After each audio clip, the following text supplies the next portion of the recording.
Shaq, I mean, it's not different for you guys, from last season of having kind of this must-win mode, especially, in a quad 3 game like this. I guess what was kind of the message those last couple of minutes to put you over the hump and come back from, I think you guys were trailing there like 2 minutes to go or something? Yeah, we knew them guys weren't, they had the glossiest record and everything, and every team is good in our league, and we just had to, hone in on not making them, comfortable, not letting them feel good in the game, and locking down on defense. Go ahead and get it to Paul, and then we'll go to Benjamin here to the player's right on the first row. I guess for both of y'all, Shaq, take us through that last steal that you had, and before that, take us through that three-pointer that you made. I knew he was going to drive one way, get corralled, and spin the opposite way, so I just took the chance, took the risk to steal the ball. Yeah, we knew we were down with close to a minute left, and we just knew that we had to get a quick bucket. We just read what the defense gave us and took the shot. So, yeah, I had a similar questions there. But yeah, what did you guys both see with that Arkansas defense? That early on, especially like pretty much all your points were either in the paint or at the foul line. You were shying away from those outside shots. Was that sort of what the game plan was going in? To be honest, yeah, we knew that they feed off quick shots and forced shots and everything. So we just wanted to hone in on our rim 3 rate, either shooting threes or getting to the basket, getting to the free throw line. But their defense didn't go away, so we had to really find ways to dig deep. We'll stay to the players right and Tanner, and we'll go back to Paul. Shaq, you've been here for a minute now, and you guys have had some solid success against Arkansas, both here and on the road. What is it about playing the Hogs that you guys just kind of come out of your shell? I don't know. Maybe they just catch us around the time where we must win. So I just feel like whenever we play them, we're in a time in our season where we got to get it done.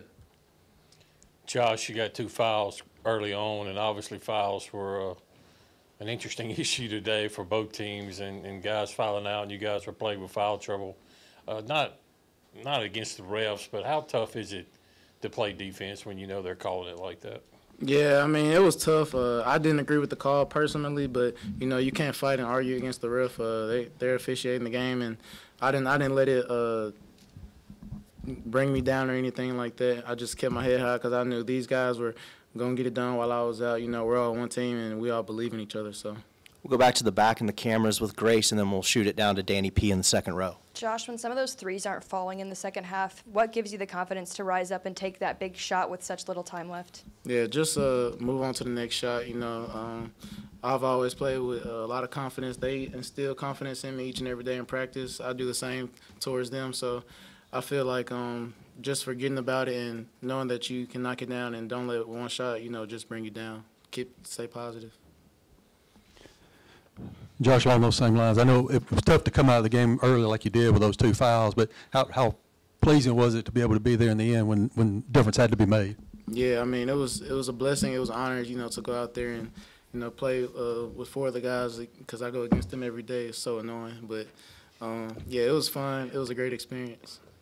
Shaq, Josh has talked about, I think it was after the Auburn game, he said it was a dream to kind of play in front of crowds like this against, SEC teams. What's it kind of been like for y'all watching him, blossom in these moments as a freshman?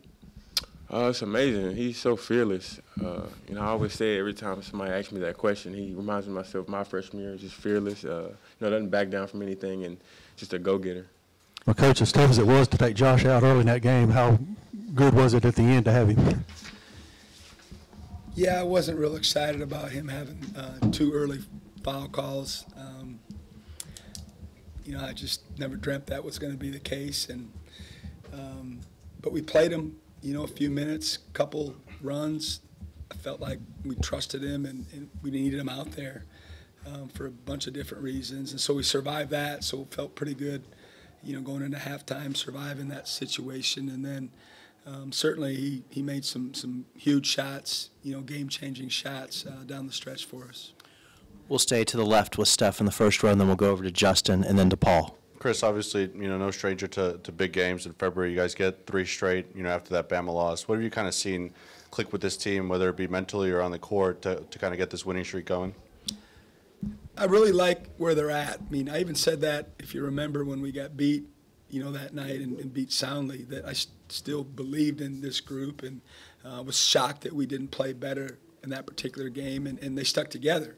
You know, they didn't lose confidence. They kept, you know, practicing at a high level, and their energy and their vibe has been good. Certainly winning helps that.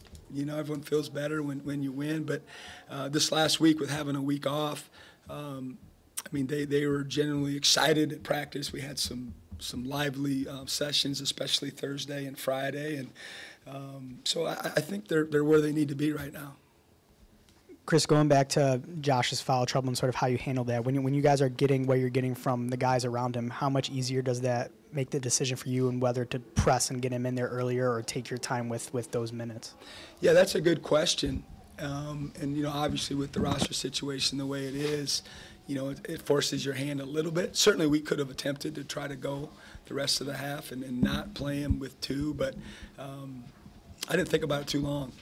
You know, and obviously if he gets his third, you know, with 8-10 minutes left in the first half, you know, the questions are different. I'm just glad it worked out. But certainly all that, you know, factors in when you have to make those decisions. Historically, I don't do that a ton, but, you know, we're not playing as many guys right now that I normally do at this stage of the season.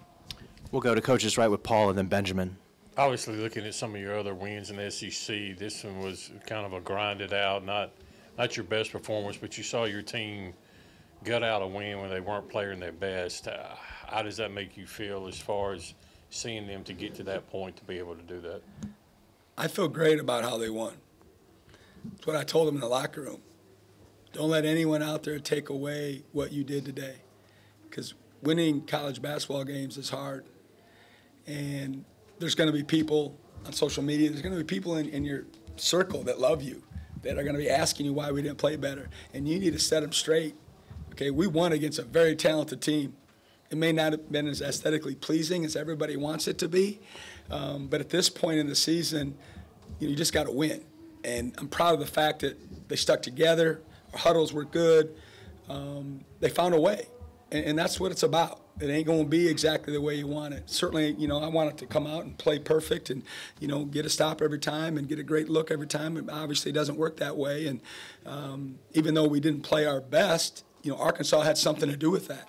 They've got really good players. You know, they don't have the glossy record that, you know, they want or expect, but their staff has obviously done a tremendous job, and they're a proud program, and they came in here and battled us for 40 minutes, and we're trying to win the game just like we were. So, like I said, I'm proud that they stuck together and they found a way to win the game. We saw DJ play early, but then he didn't come back in. What's kind of his update, and also how close is Trey to getting on the court? Yeah, DJ, you know, thought he was ready. You know, he came to me, and the trainer came to me and said, you know, he's going to give it a go. And but he came to me during the game. Well, but actually, it was when I took him out, and he said that, you know, I'm through. You know, I can't do it. So, you know, I was proud of him for just attempting to give us some minutes, and hopefully, you know, we got a few days here where he can get closer to 100% and help our basketball team. And Trey is ready to go. Trey has been released, and he's ready to play. Another one of those games where Cam Matthews seemingly just does every little thing. Set the screen on Josh's three-pointer, poke the ball out on Shaq's steal at the end there. What more can you say about just the way he competes for this team? He needs to not turn the ball over in the first half. That's one thing he needs to do. But I don't get tired of talking about him. He's our heartbeat. You know, he's our leader. He's our voice, along with some other guys, but he's the biggest voice in the room. And he made some plays where you're just like, wow, he's shown everybody who's the most competitive dude on the court. And he had some plays like that tonight. And I'm certainly glad, you know, he was wearing our colors, because I don't know if we win, you know, if he's not out there. And he just makes so many plays that don't show up on the stat sheet, too.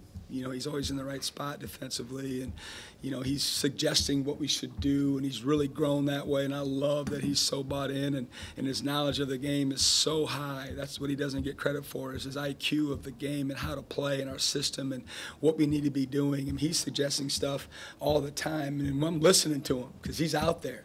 You know, he knows what's going on better than I do, and just glad he's with us. We'll go back to the cameras and Grace, and then we'll go to this gentleman standing to the left of Grace. We talk about the importance of must-wins, but can you also talk about the importance of avoiding this loss to an Arkansas team that is 132 in the net? I can't sit here and lie to you and tell you that, you know, I wasn't aware of that, or that it didn't cross my mind that, you know, we can afford to lose some games or a game or some whatever word you want to put in there, but we couldn't afford to lose this one.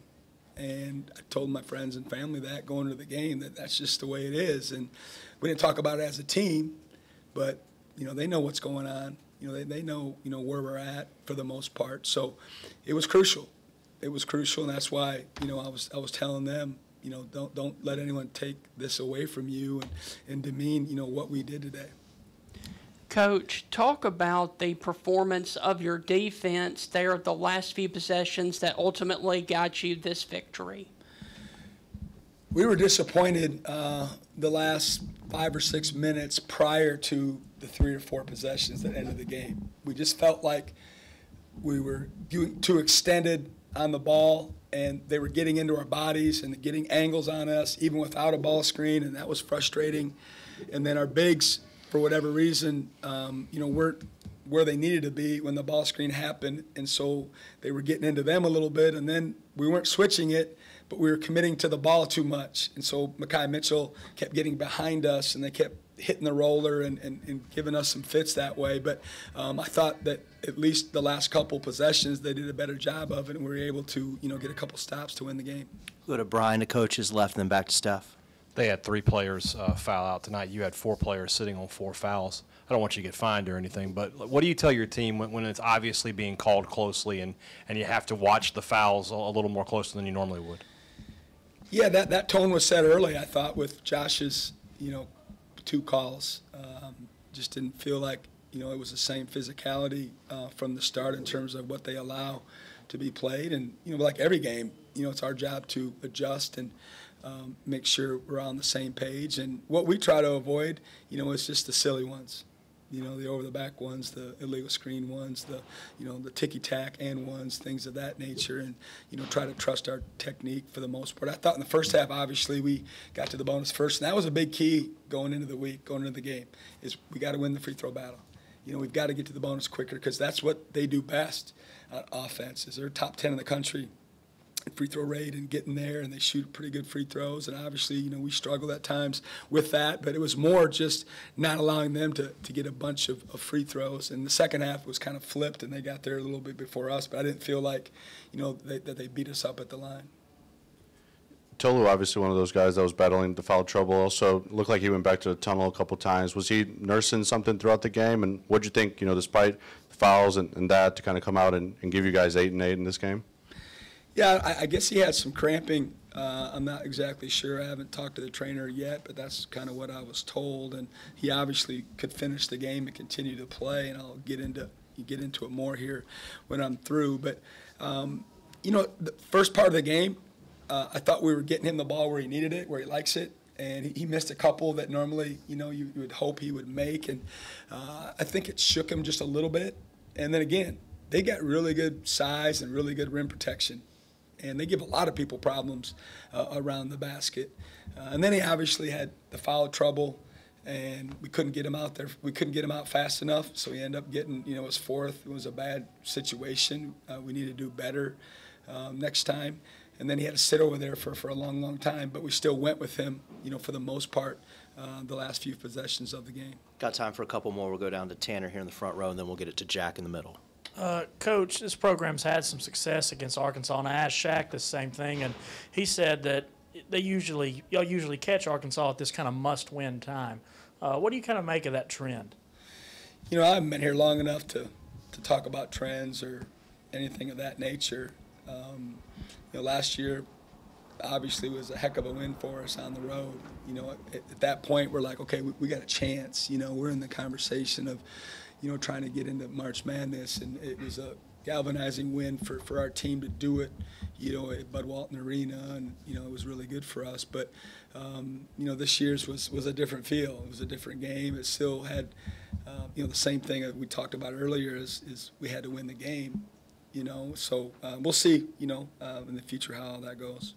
Coach, what do you make of Shaq just at the end there, not only coming up with the steal, but sinking those 2 free throws after his foul to just kind of seal the game for real? Yeah, the radio folks told me that was the 2nd game in a row he hasn't missed a shot. You know, I think he was 7 for 7, if I'm not mistaken, against Missouri. He's 3 for 3 tonight. And, you know, I haven't talked to him about, you know, you should be shooting more, shooting less. Like, I let them make that decisions, you know, when the game's going on. But, you know, late, that was a big play. It were just big free throws. I mean, we needed someone to step up and make both and put us in a situation where, you know, we could foul, you know, up 3 with 7.7. And actually, we were trying to foul a little bit earlier. It was a little too close for comfort, but it worked out.